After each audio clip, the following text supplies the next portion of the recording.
Today is the start of week 3 and it's a training day. We've got back and biceps. When you're training back, you can prioritize different parts by varying your grip. So if you use an overhand grip, I find it works a little bit more my traps or the thickness of my back. If I use an underhand grip on rows or pull downs, I'll work more my lats. So give that a go when you go to the gym. Another thing that I like to utilize when I'm doing pulling movements, like on back, are my weight training straps. So your weakest link when it comes to pulling movements is going to be your grip. So by neutralizing that, you can use the straps, wrap them around the bar, and it'll take all the strength away from your grip and place it all onto the strap, so you're able to use either more weight or pull out more reps. And that's it. I'll see you at the gym.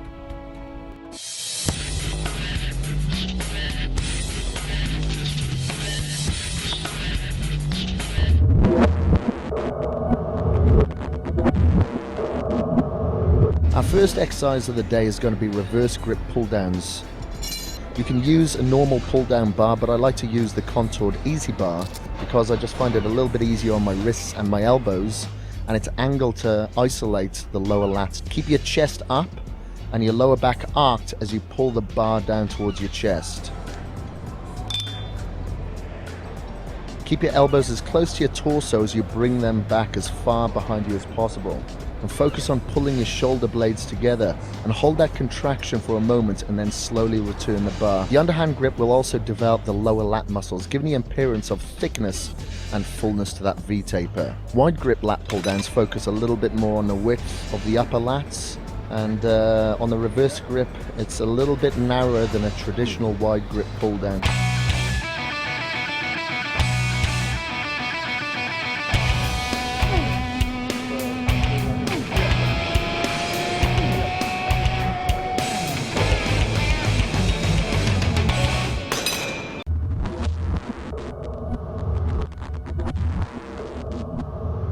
Right, what we're doing now is using the flexolate straps on this lat pull down. My bicep tendon's starting to play up a little bit, so I want to eliminate my grip strength altogether, which is what the flexolate straps do.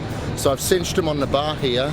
I put my hand from underneath, so that double-sided stitch in there is on the back of my hand, and then just hold very slightly upon the strap. And as I'm pulling down, normally on the lat pull down, I'd pull my elbows back slightly, but with these straps I'm able to push forward and really isolate my lats.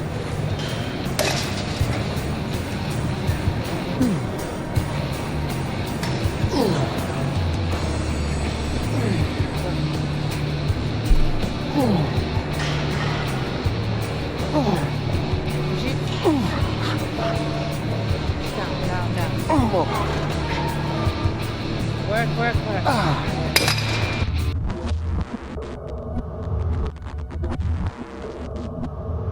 So next up is the incline bench dumbbell rows. We'll be doing 3 sets of around 15 repetitions, and this exercise is basically like a bent over row, but I just find that by doing it on a bench, you're able to support the torso that little bit more. It'll eradicate any lower back movement or any lower back stress, so you can totally focus on your lats and your traps.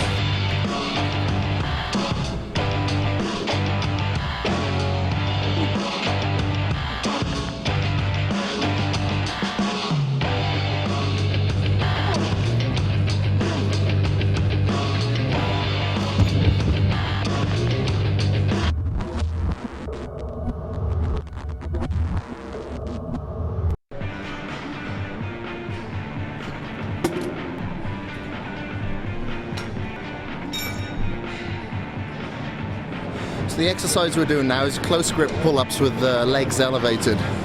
The reason to this madness is because by having the legs elevated, I find that it's easier to, instead of pull right to the chest, to pull to the bottom of the lower chest, and it just hits a lot more lats. Not only that, you're really kind of working your abs as well, your core muscles. So at this moment we're just training abs once a week. And I find this is a really good ab exercise as well, so you're hitting your lats, hitting your abs at the same time. Perfect exercise to do if you're tight on time as well.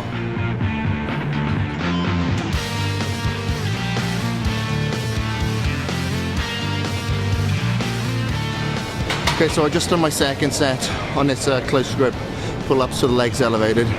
It's the first time I've done this exercise for a long time. So if you give this a go, you might find that your abs are going to totally fatigue before your lats do.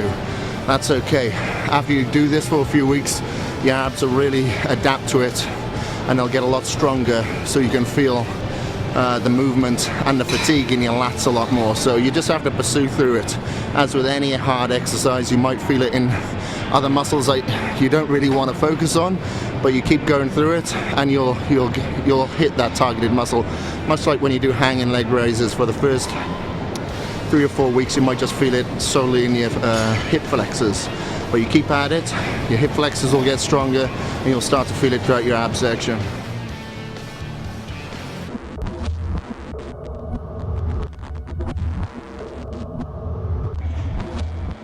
For the last 3 exercises, we'll be shredding our biceps. So the first up is alternate dumbbell curls of around 3 sets of 12 repetitions. So I'm starting out standing just to warm up and get the blood flow into the biceps, into the tendons, warm up those joints, and then I'll increase the weight and sit down for my working sets just to really isolate that muscle a little bit more and prevent too much swinging.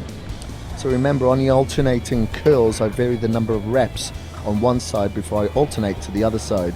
So generally I will do anywhere between 1 to 5 reps on one side before moving onto the other.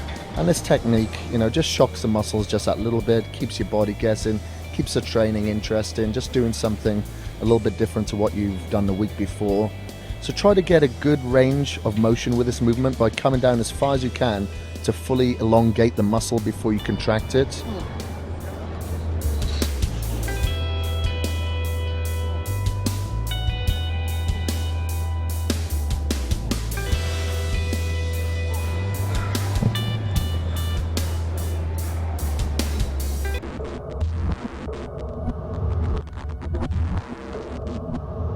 So when you're doing this exercise, the preacher dumbbell curl, try to really turn your wrist as far as you can.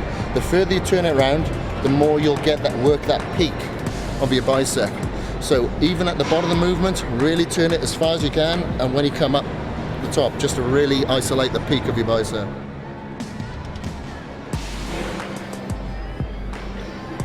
So as you fatigue, you can have a lifting partner help you get out some forced reps just to make sure that you finish strong. You really want to break down every muscle fiber that you've got left now.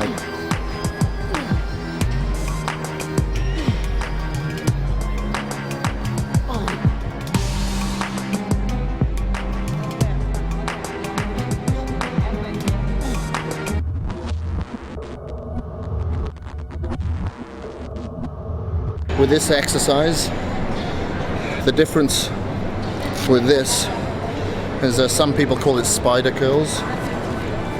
So instead of using this sloping side of the preacher bench, we use a vertical side. It's going to do 2 things. We're going to help really stretch out the bicep there. So some people say you can kind of fill in that gap there. A lot of the time it's genetics, but you can help extend the bicep there. But you get a really good contraction. That's what I like out of this. You don't have to go too heavy. You can really finish off by getting a lot of blood into the muscle. So what I'll do is just go back-to-back exercises for 3 sets. So I'll do as many reps with this hand, then this, back to this, back to my left, back to the right once more, and back to the left once more.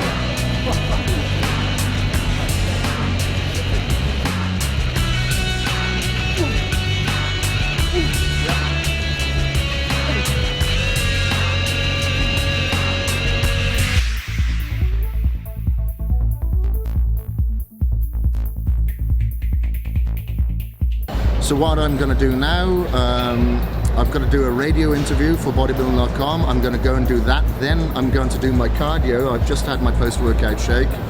And then I'm going to prepare for tomorrow. I'm losing my mind tomorrow. Come back and have a laugh as I'm confronted with the effects of a low-fat diet.